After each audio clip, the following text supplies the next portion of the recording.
welcome to my channel. My name is Natalie, and in today's class I will be teaching you how to do a downward facing dog. Downward facing dog is a fundamental pose in any kind of yoga style class, and a lot of times even advanced students get it wrong. Since it's so important to do any posture in yoga correctly, I'm going to teach you how to do a downward facing dog. So for the very beginning, I would prefer you to sit back and watch me do it first.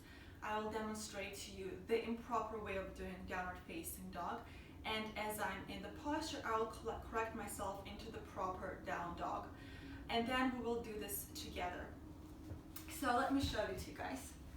So I'm going to start downward dog from the tabletop pose. So here we are, downward facing dog. So what is wrong with this pose? A lot of things. First of all, if you look at the knuckles of my hands, they're pressing upward, they're not pressing towards the ground, which means that I'm not pressing, my hands are not grounded, I'm not pressing them towards the ground. I'm not really engaging my hands either, and the eyes of my elbows are pointing towards one another, which means that I'm not creating any space in my upper back. Also, I'm rounding in my lumbar spine, so my lower back, right here I'm rounding, I'm not lengthening. And well, my knees are fine, I'm bending them.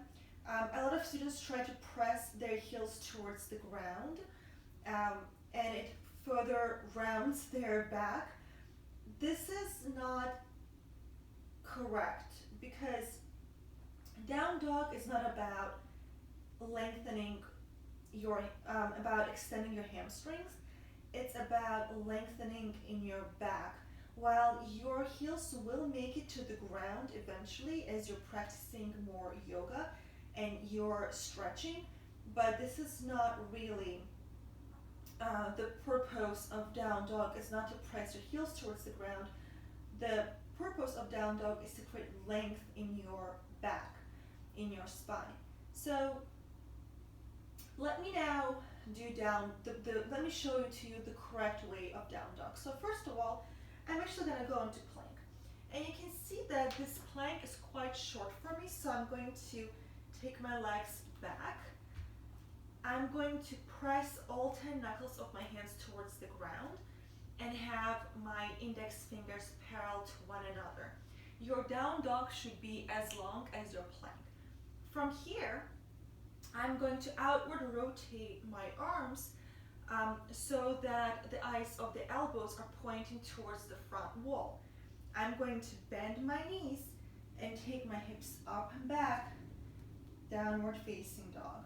And I'm lengthening in my spine, so I'm creating length.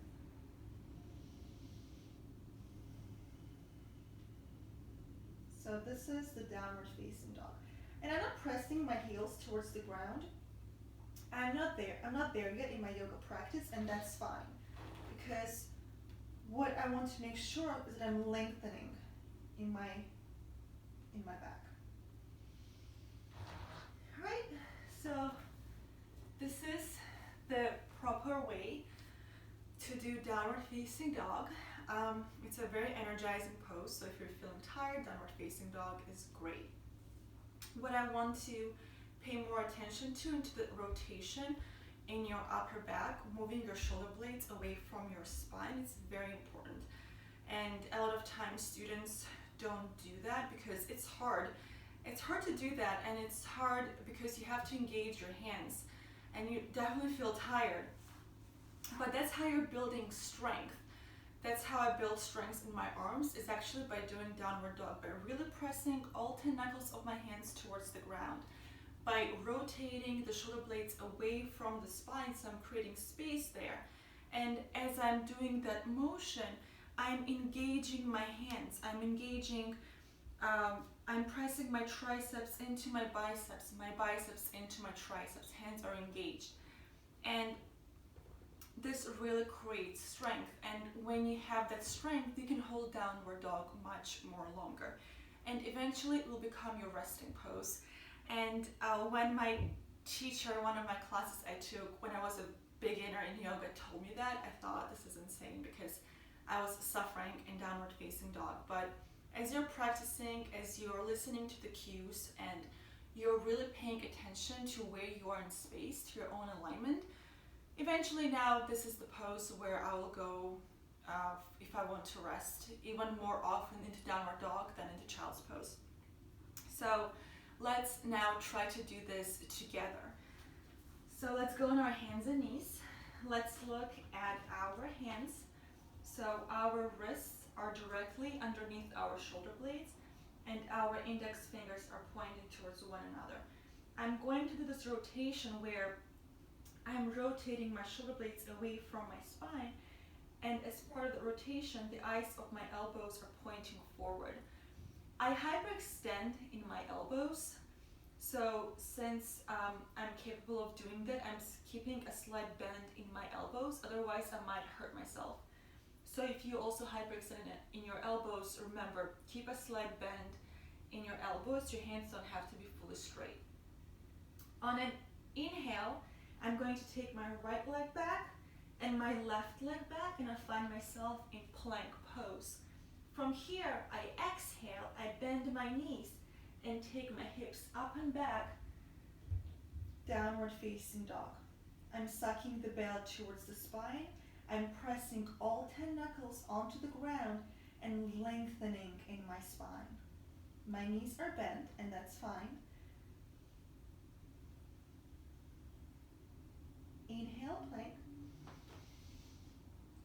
And exhale, bend your knees, take your hips up and back, downward facing dog. And one more time. Inhale, plank. Exhale, bend your knees, take your hips up and back, downward facing dog. Let's take 3 breaths in downward facing dog, inhaling and exhaling through your nose.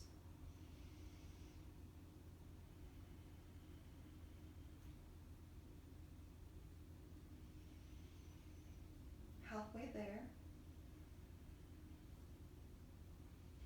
And last inhale and exhale, plank, put your knees towards the ground. So this was the downward facing dog. I suggest you practice this pose as often as you can. That will build strength in your arms and will teach you how to do the proper dog, how to lengthen in your back. I'm glad that you came to my class. Thank you so much. Have a great rest of your day. Namaste.